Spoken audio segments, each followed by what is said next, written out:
So the next thing I kind of wanted to know was, okay, these plants, they can live pretty long.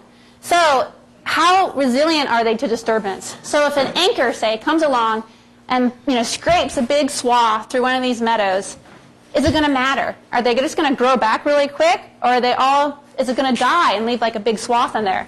So in order to try and mimic that, what I did was an experiment looking at different plants. And we had what we call a control, so we didn't do anything to those plants. We had another one where we removed the thallus, so cut the plant and removed everything on the top. And then we had another treatment where we cleared it. So we took everything, the whole plant, the holdfast, dug everything up. And we did these types of treatments in that quarter meter square areas and did them in at least 5 different areas.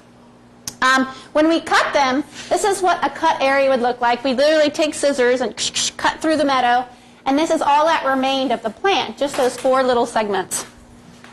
So again, we had areas where we didn't do anything to them. We just put stakes in them. We had areas where we removed everything on the top part, the upright thallus. And then we had areas where we removed the entire plant, dug down, and make sure we got that hold fast, all the upright portion, everything. And what happened? Well, 110 days later, we came back, and we counted all those plants, and we measured their heights. And the controls, nothing happened. They were pretty much the same. For the cut sections, they, for the most part, did a pretty good job coming back. But then for the areas where the whole plant was removed, only a few plants came back.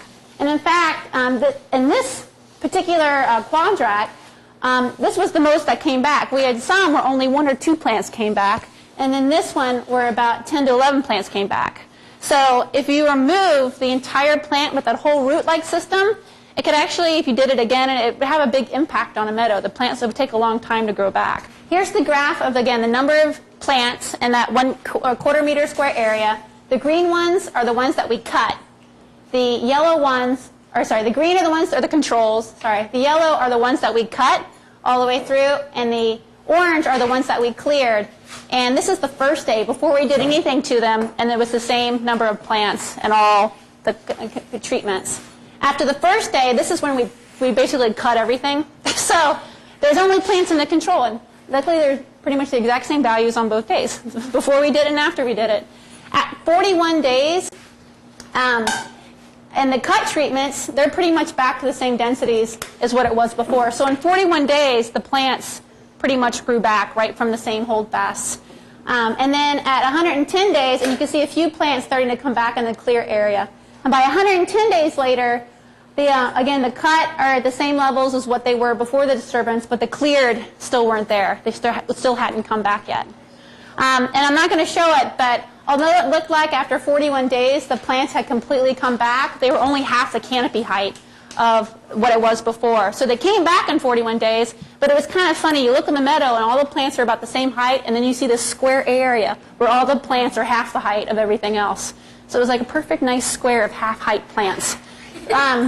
So right at about this depth, it looked like, if you look at density counts, that they all came back. They came back, but they were short. So it took at least 110 days for them to completely come back to where they were regular. And when Matt and I go out this weekend, I'm going to count this experiment again to see if these plants where everything had come back are back again. So it'll be interesting to see what that data looks like. But what this suggests is that if you go through and make a big hole, or say there's a large anchor or something, removing a lot of the plant material, it's going to take a long time to come back. So after about 105 days here, this is an anchor scar that was created on April 8th, 2006. I know because we created it. Well, it happens. But as you can see here, here's just a large pit where it occurred, and then it scrapes along the bottom. And what that gave us was a natural reference to be able to compare to our experiments that we were doing. And at about the same time, at 105 days, again, you can't see that scratch mark anymore, so where all the plants have been scraped along the top, so it had recovered really quickly. But that hole, again, only a few plants had come back where that hole was. Again, you can see the stakes here and the little floats attached to the top. So repeated disturbance that digs down into the sediment could have an impact on these meadows. So the next thing is I went to study Halimeda's physiology. And there are all different kinds of questions that we ask concerning it. How fast does it grow? What nutrients does it use? Photosynthetic efficiency, blah, blah, blah. But I'm not going to talk about that. What I'm mainly going to talk about are growth rates. So how fast does it grow? So does it replace everything in its body, like in a few weeks or a few months or a few years? Like how long does it take for a plant to really get that big? We didn't know. So, but how do you do that? Okay, I mentioned before, taking a plant and count every single segment underwater. Well, you can do it, but it's a pain. It's very difficult. And you have to like hold the plant, you know, you kind of worry that you might hurt it or have some sort of impact on it. But there's another way that's really cool. You can actually count Halimeda plants. And what we do is we actually stain them. So because the plant is made up of calcium carbonate that has that sort of skeleton to it, you can stain it with a particular kind of stain that attaches or binds to calcium carbonate, and it turns the plant pink, the whole thing. And what's nice is if you turn the plant pink on day 1, and then you check it like 8 days later, what you can do is count all the new segments that grew after you turn the plant pink. And the way we do that is we take, it's really neat. So you take a bag, and you put it over it, and you put this special dye in it, and you let it sit for like a day. Then you come back the next day, and you just take the bag off, and then you let the plant grow for about 8 days. Then you harvest it and bring it up, and then you can like sit there at your desk and drink coffee and watch TV, listen to the radio, and then count segments. And it's a lot easier than doing it in the water. And it means we can stain a whole bunch of plants at one time. So instead of doing a dive and only being able to count 2 or 3 plants, we can do a dive, stain 20 plants at a particular depth, and then come back 8 days later, harvest them, and then measure their growth.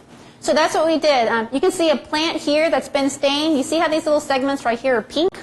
So all the ones that were from the original plant, and all these green ones all through here are all the new segments. And if you look a little bit closer, you can see, again, the pink part, and then here is the new growth coming up.